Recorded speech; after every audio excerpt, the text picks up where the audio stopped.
Hi there, and welcome back or welcome to my channel if this is your first time here. My name is Amy, and I have an unhealthy obsession with Formula One. Now, it's been a couple of weeks since I've last spoken to you, so there's a few things we should cover that's sort of going on around the sport at this time. So first off, one of the major talking points at the moment is whether F1 is becoming more for entertainment as opposed to sport. I feel like this is particularly relevant post Baku, the sprint race format, and Miami. And Miami being, the celebrity-filled spectacle, slightly cringe, but we all kind of expected it type of vibe. And I sort of suspect the same thing from Vegas later this year. And I know Monaco sort of has that exclusive edge to it, but it's not like the cringy exclusivity that we get at Miami. And also, it gets a pass because it's historical, and I'm going to be there in a month, so. But before we get into all that, I think it's even more important to talk about this new sprint format that we have, with this being introduced essentially to spice up the race weekend, but mainly to get eyeballs onto Friday, because most casual fans, don't really watch practice on Fridays. I personally do, but most casual fans wouldn't even turn the TV on Fridays. Again, more eyeballs, more money. This is a money game, baby. Now, overall, I don't mind the idea of sprint races. I just think there's still some alterations, some shifts that need to be made in order to make them dramatically better than what they currently are. Anyway, that's a topic for another day, but basically this is just another way F1 is trying to increase the entertainment factor. And the drivers, teams, fans, everyone sort of is split on this topic, with Max Verstappen being very much opposed to it, saying, just scrap the whole thing. I think it's important to go back to what we had and make sure every team can fight for the win, and the likes of Lando more or less agreeing. But yeah, it does seem to be a very polarizing issue at the moment. And with Stefano Domenicali, the head of F1, basically saying that he wants a sprint race at 10 events eventually, which is more than like 1 in every 3. Which to me is a bit extreme. Like, I'm cool with it. Every 4 or 5 races, that's fine. But if you're doing it every other weekend, it's essentially gonna be another format. And yeah, I feel like it does sort of take away not only from your regular race weekends, which are very cool with themselves and the build up and stuff, but also takes away from having just a special sprint race and then excitement that's built up because it's a sprint race. What's gonna happen? It'll take away from that as well, I feel. On occasion it's fun, but not every other weekend. Now on to Miami, and oh my god, was it a spectacle. Not necessarily the race. The race wasn't awful. We had some overtakes, we had somewhat of a fight for the win, not really. But it wasn't awful. The spectacle came off track, as per Miami. First of all, those driver walkouts, bloody hilarious. I mean, I only tuned in halfway through because I didn't expect that we were going to get driver walkouts. Had I known, on the other hand, but none of the drivers seemed enthused at all. They didn't want to be there doing it, clearly, again, as Max and Lando have said. And Fernando, I think, questioned why we had it at Miami. And on other race weekends, why is Miami special? Why did she get it?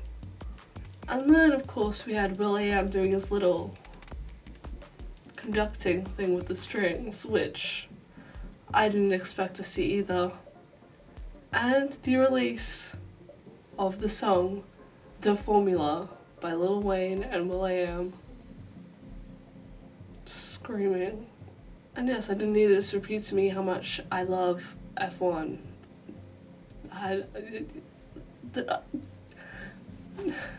God bless Will.i.am.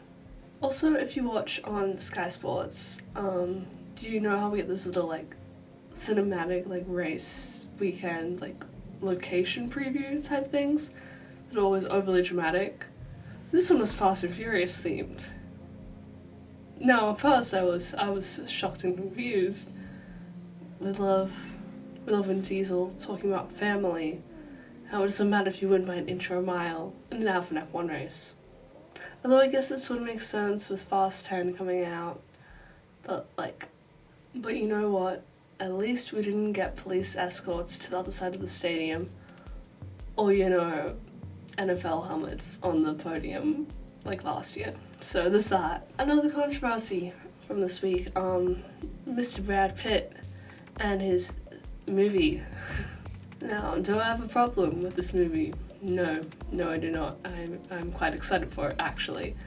However, the whole 11th team and filming on race weekend thing, I have a slight issue with that, I guess. First off, purely on safety grounds, I don't think Brad Pitt or his stunt doubles or whatever are really qualified to drive these cars. Just saying, I know it's like a modified F2 car, but still, would I trust Brad Pitt driving an F2? No, I wouldn't. And also, I know Lewis is obviously a big collaborator on this movie, but Mercedes fully almost designing another car for this elusive 11th team that's going to be there at so many races this season.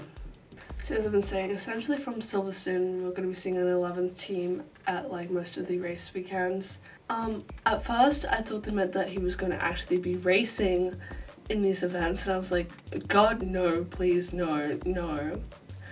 But apparently he's not going to be doing it on a live racetrack at all, which it's better. If he was on the actual racetrack at the same time, then we'd have proper problems. Again, yeah, love the fact that we're getting a new F1 movie. We'll always love the fact that there's new F1 stuff out, and especially with Lewis Hamilton being such a big collaborator, and with them using all the really cool technology from Top Gun Maverick, which I like the movie.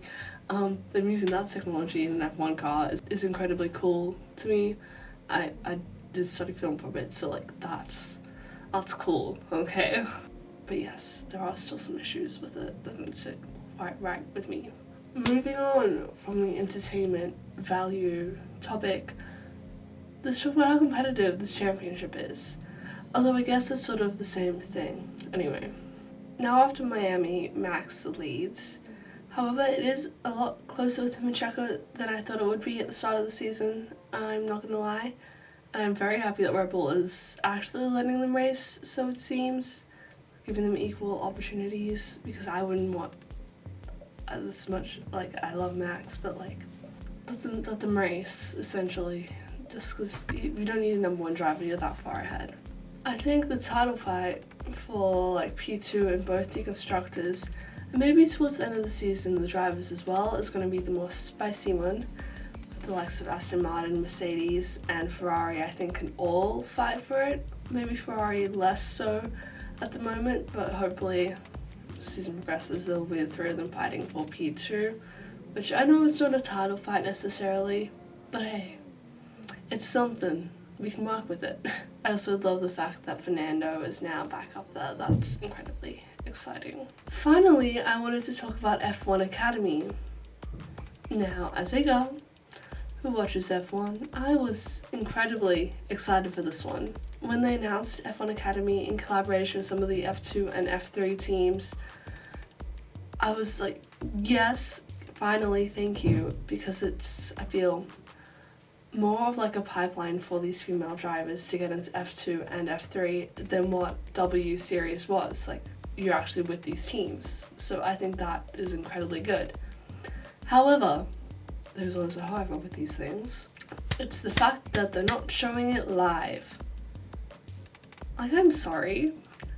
How do you expect this to generate hype? How do you expect people to actually know what's going on in the sport if you're not even showing it live? Not even on YouTube? You can set up a Twitch stream or something? No? Too much effort? Okay. This is fine.